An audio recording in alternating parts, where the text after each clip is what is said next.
it in regards to how you can't work for anybody else, because that wouldn't work. But what is it that drove you?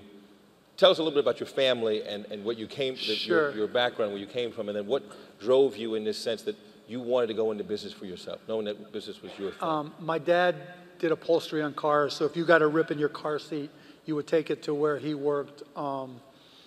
My mom worked odd jobs from wherever, and we lived in an okay neighborhood, but we weren't poor by a long shot, but we were truly middle class.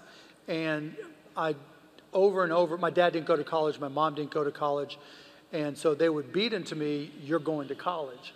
And they used to make me work at odd jobs so that I would learn the value of work. And I'd go where my dad worked doing it with cars, and he'd make me sweep the whole, and this place was nasty, make me sweep all the time, tried to get me a job in a mill, but couldn't get me a job in a mill. My mom wanted me to lay carpet because she was worried about me if I didn't have a trade. And so she got a friend of hers to try to get me, to teach me how to lay carpet. And if you ever go, there's this little office in Pittsburgh, Pennsylvania. If you trip over the carpet, that's where I learned how to lay carpet. And I was going through these things, I'm like, this is just not me. And I always had that individual spirit to say, okay, I can come up with things that can make me money. I mean, when I was 9, I would sell baseball cards. When I was 12, I told my dad I wanted a pair of basketball shoes.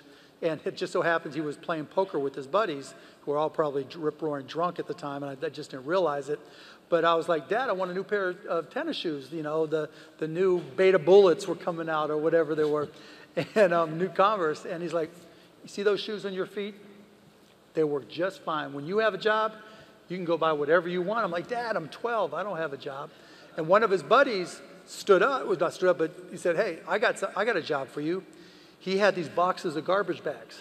And he's like, I've got these boxes of garbage bags. I don't know what to do with. Why don't you sell them? I'm like, cool. What do they cost me? And they literally were a box of 100 these blue garbage bags that he would sell them to me for $3. And then I went door to door. And I was like, hi, my name is Mark. Do you use garbage bags? And I learned I could sell. It was just like, okay, $6, I'll drop them off whenever you need them. Just call me. And I made some money, bought my shoes, and that just gave me confidence, and it took off from there. So after you graduated